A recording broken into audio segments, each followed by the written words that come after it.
anti-clockwise and clockwise, starting from the apex to the base, as you can see in this screen. So it's basically as if you're doing the heart contractility like this one, clockwise and anti-clockwise. So it's not only one direction. This is where we get the idea of the longitudinal GLS and the radial GLS. So what happens in systole is this. The machine gets framed one by one, many frames, and it detects the spicules and then it calculates it through diastole and systole. So it can give you a very good view about the contractility of the whole segment of the heart, and not only a particular segment. Exactly like here, you can see here that we have a 3-chamber view, 4-chamber view, 2-chamber view. All we have to do is just track the endocardium through these 3 views, and then you will get something called bullseye. So as you can see from the colors and the numbers, that the normal GLS is basically from -16 to -22. Why it is minus or with a negative? Because you get shortening of the muscle. Because the more shortening you get, that means more contractility of the heart. So when you get the red numbers like this, you have to look at the legend. Red means that the ejection fraction or the contractility is normal. However, if you go further with the legend, when the color becomes more light, that means the negative is going up toward the positive, and that means that the patient is having reduced ejection fraction. We'll see a lot of examples right now. So this is a global strain of a normal heart in a normal patient. You can see that the whole bull's eye is red. The numbers are quite fine, -23, -20. This is exactly like the short axis of the parasternal view you take for the patient during the normal echo. So you can see here that this is the anterior septal segment of the heart. This is the septal, inferior, posterior, lateral, and anterior wall. So the areas outside basically are the basal segments, and the areas in the middle are the mid walls, and this is the apex. So this is exactly like the model of the 17th area of segments when you take the ejection fraction of the heart in the short axis. Let's see, for example, here.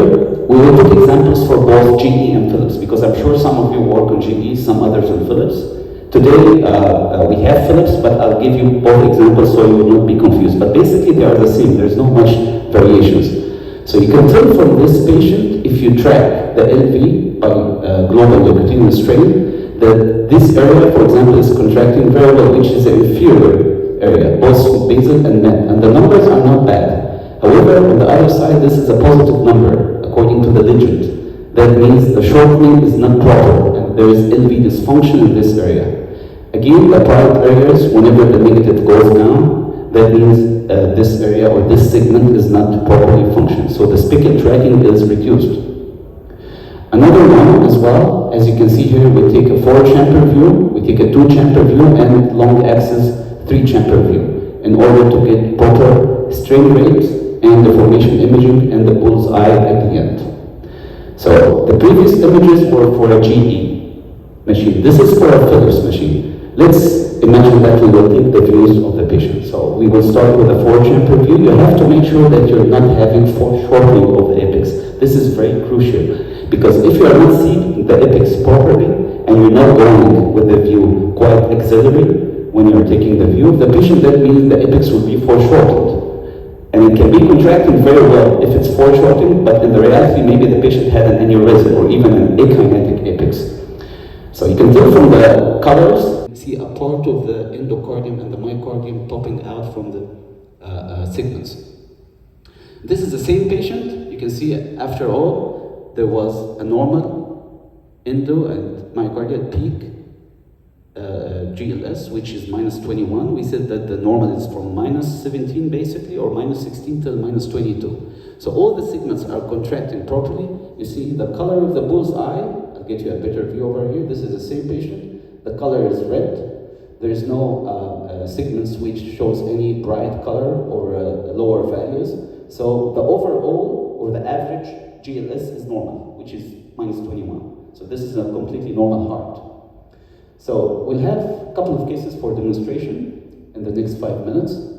So a patient who has 65 years of age, he presented to the emergency department after midnight with an acute chest discomfort. ECG was not really conclusive, but we've done a strain. So this is the strain rate, which is the timing of the contractility of the muscle. So look at this yellow curve. which corresponds to this is a two-chamber view, by the way. So that means this is an inferior wall. And this is a basal inferior wall, which is colored by yellow. And this is a yellow curve. You can see that the yellow curve here reaches -10. So this is not a normal strain. We said the normal is basically from -16, 17 to -22. So there is a depression, or there is a reduced contractility of this basal inferior wall during this treatment. You can see here, after doing coronary angiogram, that the patient had stenosis in the same territory of the RCA, which corresponds to the strain. And this is where you can use this strain. It's very specific, as you can see. Again, another patient who had basically ischemic cardiomyopathy, you can see that the numbers are not even, and the global strain at the end is -13.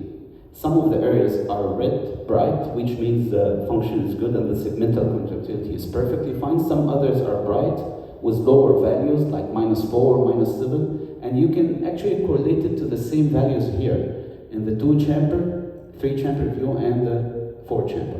So this patient might be having an ejection fraction which is normal if you do an N-mode or Simpson, but when you do a strain, it's completely different. Another patient who had an LAD infarct.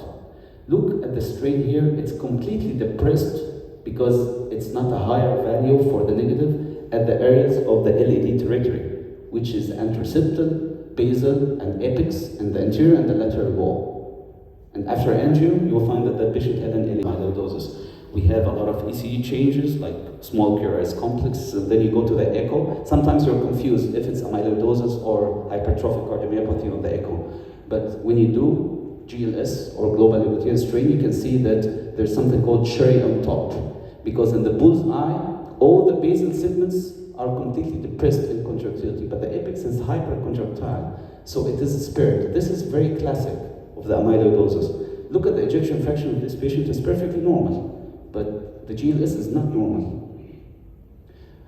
Another use is in HFpEF. As you know, in the new criteria of HFpEF, we use now the GLS if it's less than the linear enhancement in patients who have myocarditis.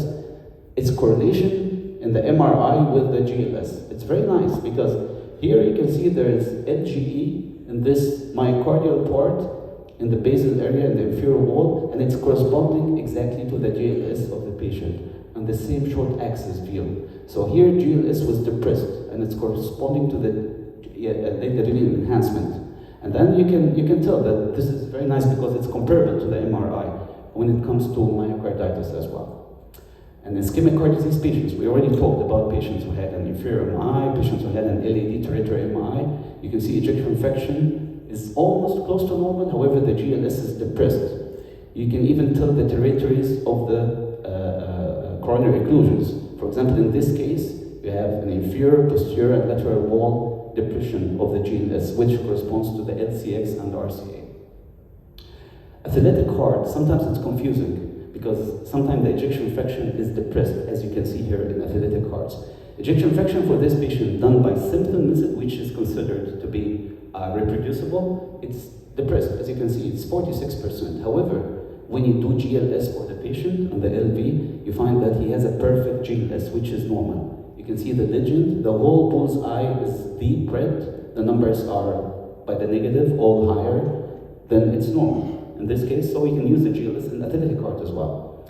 In hypertrophied LV, patients who had hypertrophic cardiomyopathy, patients who had ESRD with LVH, ejection fraction is sometimes it's overestimated. However, when you put the GLS and do proper tracking for the patient, then you can see that it is depressed. So, this is a problem with the GLS. It's only one problem. If you have a morbidly obese patient, if you have a patient who has a poor echo windows, then you will not be able to get a proper views. And that means it depends basically on the frame rate and the image quality. If you have a poor image quality, then it means GLS will not be reproducible. So you have to make sure that you have a proper imaging and proper views for the patient. Thank you very much. So I think it's very important. Let's for how need your expertise there, or is machine does for you? 90% of the things the machine does for you. Good morning. Thank you for being here, and thank you, Dr. Abdullah, for inviting us to be part of this very elegant echo workshop.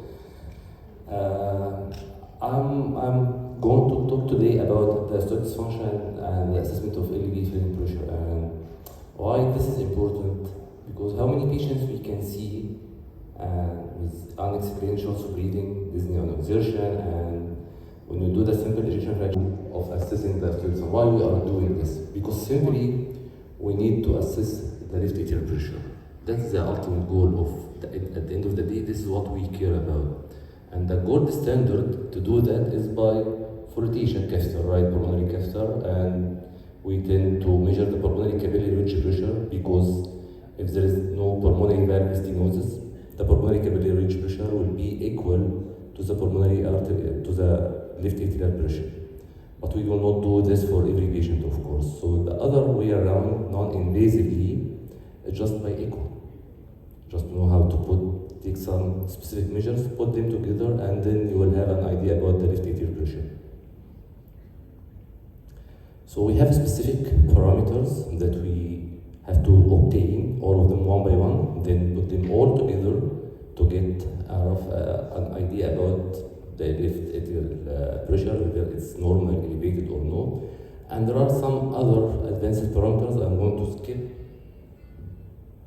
to skip today for the sake of time. So I'm going to focus on the pulsed wave Doppler of the mitral inflow, the tissue Doppler velocities of the mitral annulus, left atrial volume, and TR velocity.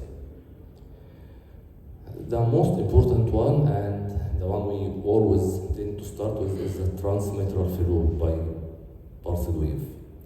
And it's a reflection of what happens in diastole. So to understand the echo, you need to understand what happens in diastology. That's the key, to understand what happens in the transmitral inflow. In diastole, the mitral valve opens, so the blood in the left atrium is supposed to go to the LV, to be filling the LV. And this will be controlled by two mechanisms.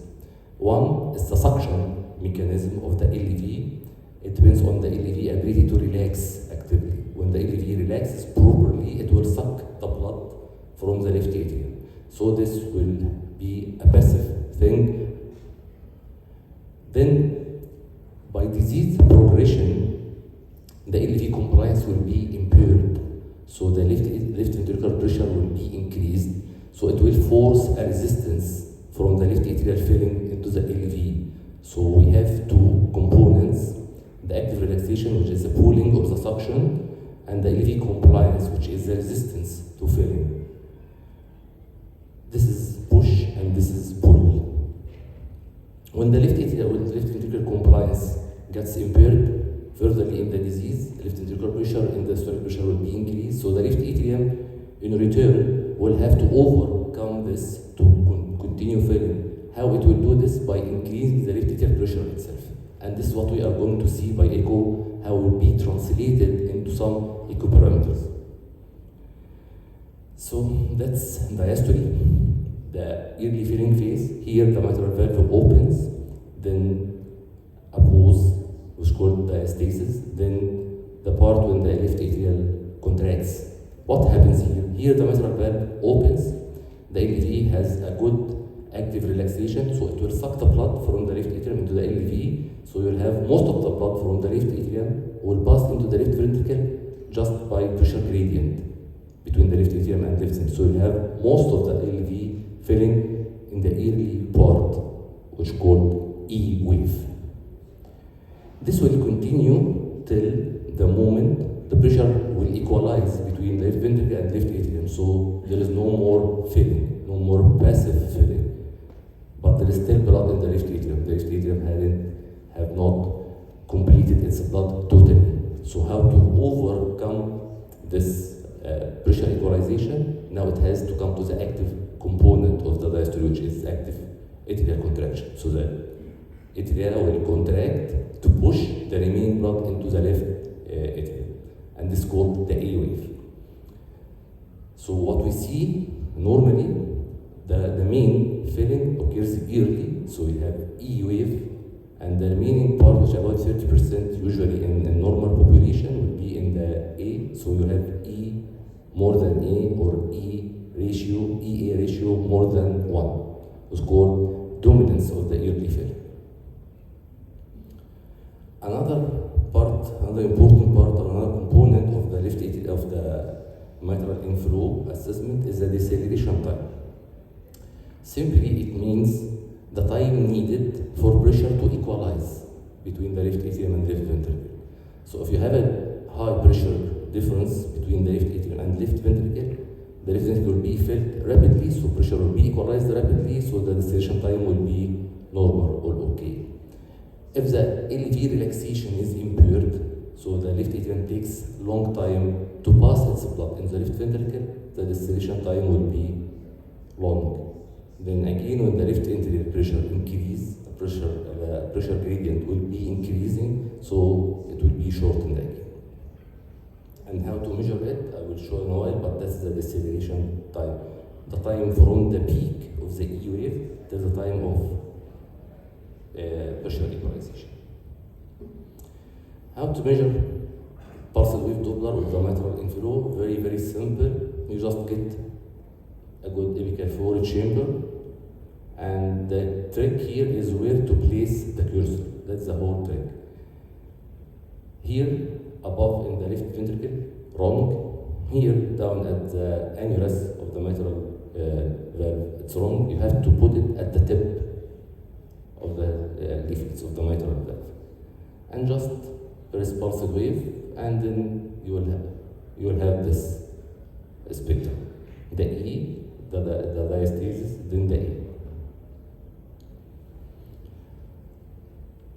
How to document the measures? Very simply, you will go to the software of the machine, go to the mitral valve, you will have E ratio, everything will be automated. You just put your cursor here, it will give you the peak E wave, then you move the cursor down, it will give you the deceleration time, then you go to the A wave and mark it, then you will have the E ratio 1.8, which is normal. So what are the abnormal patterns of the transmitral flow? Simply, it's a reflection of the disease progression, what happens through impairment or more advancement of LV relaxation. That's the normal thing. You have EA ratio, more than 1, and you have proper deceleration time. In grade 1, the first part or the first grade of the diastolic dysfunction, what you will have is impairment of the relaxation, of the active relaxation. The compliance is still normal. So at this stage, you have only impairment of the relaxation.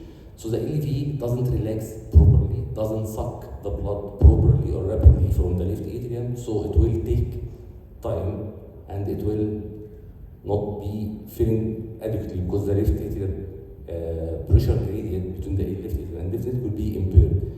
So it will take time to fill, so even you don't have diastasis anymore, the filling, the early filling will continue till atrial relaxation, and the E will be shortened because there is no pressure gradient much between the left atrium and left ventricle. So on this patient, the prominent or the main component of the filling of the LV depends on the atrial systole or the end diastolic part, so we call it late diastolic dominance.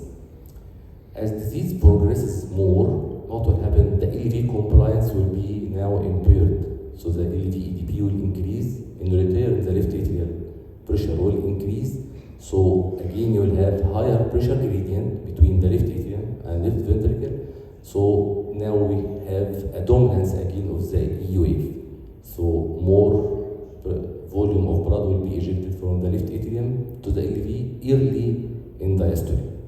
So this one will look exactly like this one. EA ratio more than 1, deceleration time more than 160 to 200. So this means it is back to its normal, but it's not normal, so we call it pseudo-normalization. And there are ways to differentiate between patients who have pseudo-normal diastolic function and normal. We'll go to in a while. Then, grade 3, what happens in it?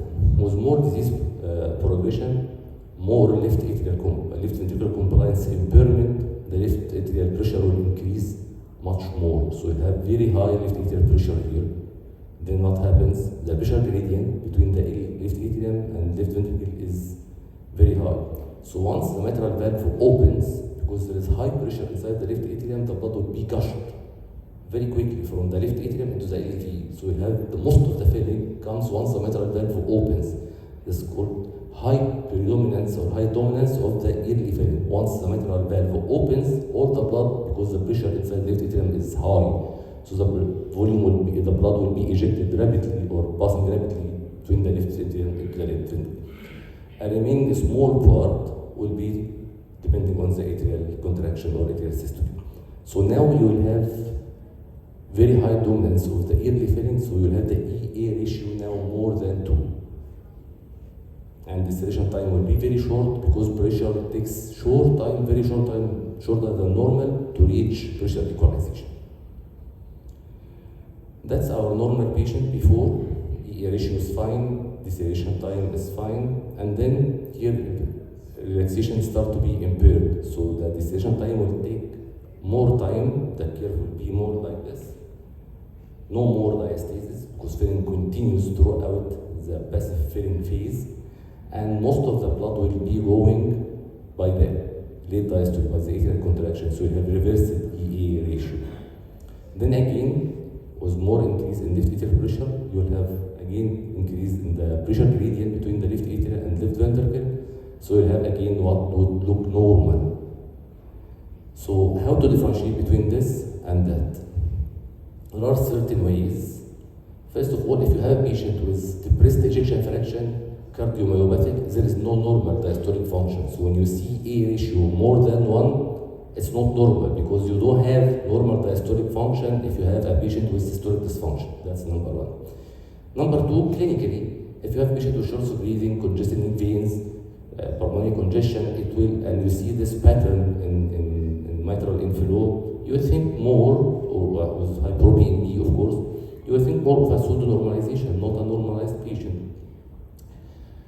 Number 3, the effective treatment or some maneuvers you can do to elicit the difference whether it's a normal or a pseudo-normal. One of the very simple things is just ask the patient to do Valsalva while you are doing the echo. What Valsalva does, decrease the venous return, decrease the left atrial filling, so the left atrial pressure will be decreasing. So the high E wave, because of high left atrial pressure, will be decreasing, so you will have a reversal to normal. So it will again unmask the impaired relaxation. Or give diuretics. The idea is just decrease the left atrial filling, left atrial pressure. So once you give diuretic, and this is effective proper treatment when you have patient who is admitted with acute decompensated heart failure and you do proper decongestion for him, you expect to see reversibility of the filling patterns. So this is the effect of diuretic and effective proper decongestion. And if you have a patient like this, grade 1 diastolic dysfunction, and you estimated the left atrial filling pressure and you find it okay, but the patient has exertional dyspnea, he is limited function capacity, he cannot walk without having breath limitation, it means that you can exercise him. So when you exercise him, you increase the venous return, you increase the heart rate, so this patient will be changing in the opposite direction from just impaired relaxation to type 2 or grade 2, which means this is the principle of the exercise diastolic testing test. So it can explain to us why the patient has exertional dyspnea, why everything looks normal initially. And this is the grade 3 or restrictive pattern or the severe form of the diastolic dysfunction when you have most of the filling occurs very early in the course of the diastole because the left atrial pressure is high, very high. Once mitral valve opens, the blood will be passing very quickly under high pressure gradient from the left atrium into the left ventricle. A small part, sometimes in a patient who have highly congested heart, you will find the A wave like amputated, a very small A wave, because all the filling will happen very early once the mitral valve opens. Small or rapid deceleration time, very high AA ratio, more than 2. This is classic for patients who have severe diastolic dysfunction or what we call it restrictive pattern. And this can be reversible also with treatments like pseudo-normal. So you give diuretics when you give proper decongestion components, you will have improvement of this. Or the grade 4, which is patient is beyond reversibility anymore, and this will qualify him into having an advanced heart failure. The usual medication doesn't work properly for him. This is the end stage, and these patients have a very high mortality and hospitalization risk. So a question, if you have a patient with impaired diastolic function, EA ratio is like this, and then he developed this ECG, what do you expect to happen to him?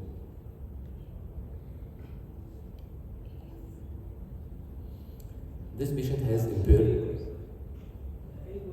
Yes, exactly. Because this patient is dependent on LV filling on the A wave. He needs atrial systole because he's in impaired relaxation phase and he needs the atrial kick for the LV to be impaired. And suddenly he got decompensated, he got collapsed. And you do ECG, you find his ECG showing atrial fibrillation. No more atrial kick for him, so no more LV filling. So the patient will collapse. Those patients will suffer. Maybe they appear normal initially, but when they have AFib, they will suffer because the component that contributed most to their LV filling is gone. The second important one, the second part of the parameter of diastolic function assessment is the mitral annular velocity by tissue Doppler. What we were doing a while ago in the mitral inflow pattern, we were measuring blood velocity by the pulsed wave. We just measured the velocity of the RBCs, exactly. But now we are moving to measuring the myocardial velocity and direction itself. So we are not talking about blood velocities now, we are going about tissue Doppler imaging, which measures the velocity of the myocardial tissue. Simply to understand this is a mitral valve, and that's the mitral annulus level. In systole, what happens? The ventricle contracts, so the left atrial annulus, so the mitral valve annulus, will ascend, will go in this direction. And then in diastole, what will happen? The opposite. The annulus will go in this direction. So when we measure, when you have proper LV relaxation and proper LV contraction, you will have proper velocities. The ascent and the descent will be of normal velocities, velocities. If you have impairment of either of those, you will have depressed velocity. So what we need to do, just get the cursor of the pulsed wave, then press a button of the tissue Doppler and put one here, that's the medial or septal annulus, and this is the lateral annulus or the free wall annulus. So in systole, the annulus will ascend apically towards the apex, so you'll have a wave here. It's called the S prime wave, which is this one. This represents the systolic velocity of the annulus. If it's good, systolic function is good. If it's impaired, usually systolic function is impaired.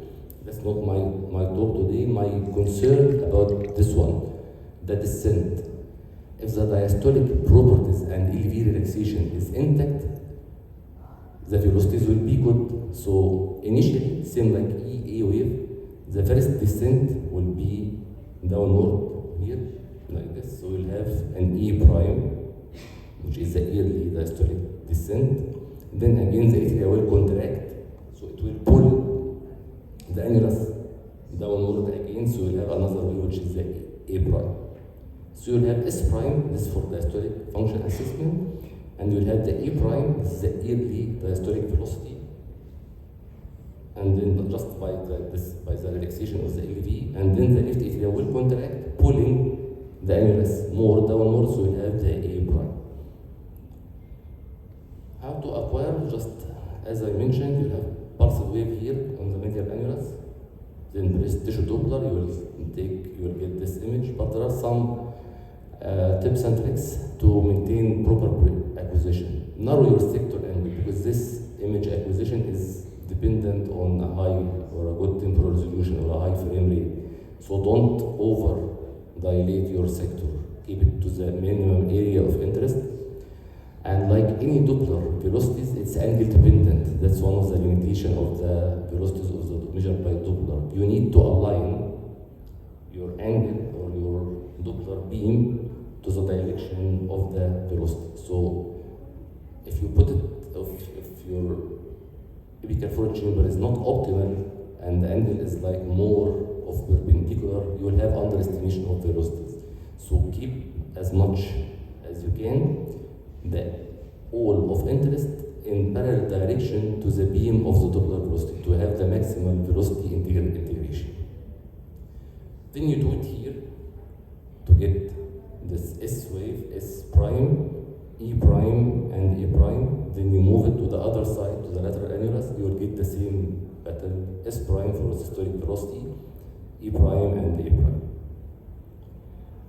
So, simply, the higher is better for the velocity of the Doppler. If you have good systolic function and good diastolic function, you'll have high velocity. So, at the septal annulus, you need septal velocity more than 7 centimeters per second, like this one. And because the lateral annulus is more freely moving, not restricted by the septum here, you have the septum, so it restricts the velocity a little bit.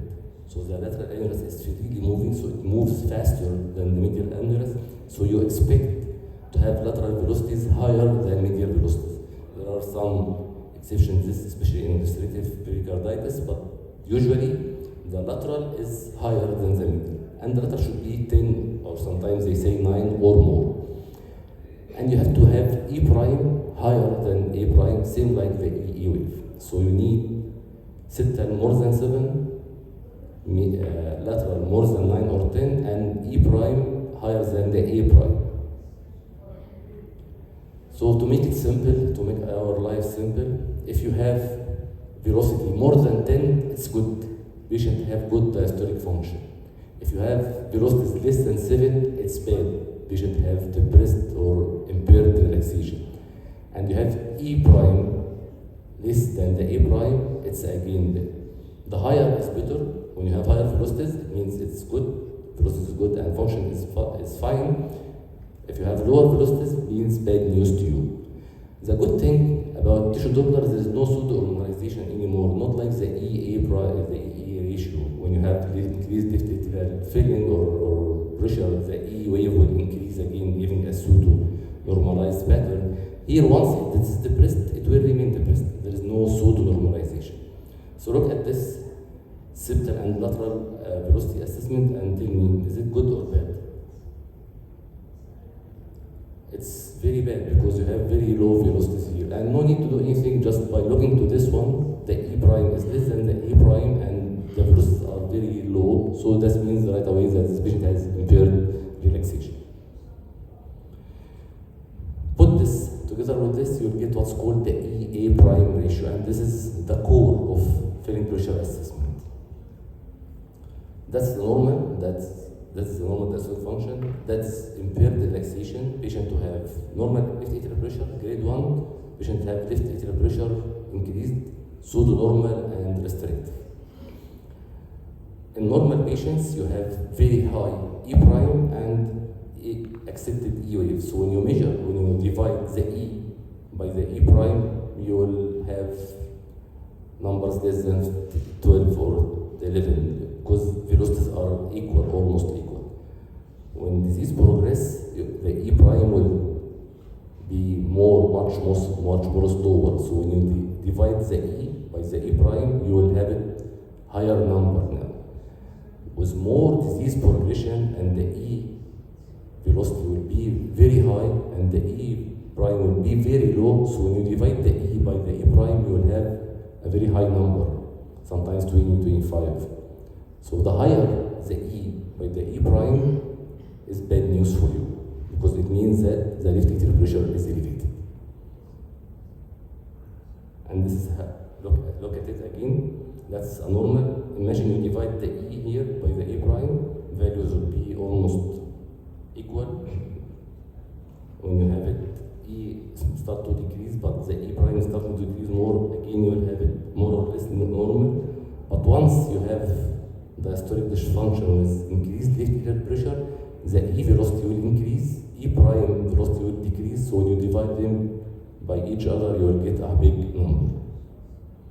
And this was translated into Professor Sharif Nagah equation, who is the godfather of diastology, and he came up with Nagah equation. Simply, you get the E over the E prime and add 4 to it, and you will have the pulmonary artery wedge pressure, especially if you have a cardiomyopathic patient.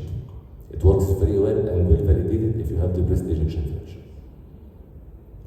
So let us take an example here. We have patient E velocity is 1.1 and septal E velocity, septal E prime velocity is 6 centimeter and the lateral is 5.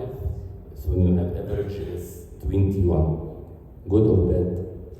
Very bad. This patient has almost pulmonary capillary pressure of 25. So this patient obviously has bad pulmonary congestion. There are some limitations. Anything that will affect the mitral annulus, ascend or descend, other than diastolic dysfunction, will consider as a limitation. If you have a mitral ring, if you have a mitral prosthesis, if you have severe mitral regurgitation, if you have severe mitral stenosis, if you have a cardiomyopathy or a scar in, for example, if you have a scar in the septum will not move up and down. It's not because of the diastolic function impairment, it's because the septum itself is scarred. So when you do it, make sure that there is none of these limitations. There is no primary mitral valve disease, there is no prosthesis, there is no scar, there is no restrictive cardiomyopathy, and they don't work properly in normal population. So don't rely on this in a patient who is totally normal, because you will have what's called super normal diastolic pattern, have the E velocity is very, very high. Left atrial volume index, third parameter, this would not take a long time. The ways that we usually depend on in measuring the left atrial diameter or left atrial size is by taking the 2D measures from the parasternal lung axis in the systole, or we do in mode through the aortic valve and left atrium and give the left atrial volume. Actually, both are wrong.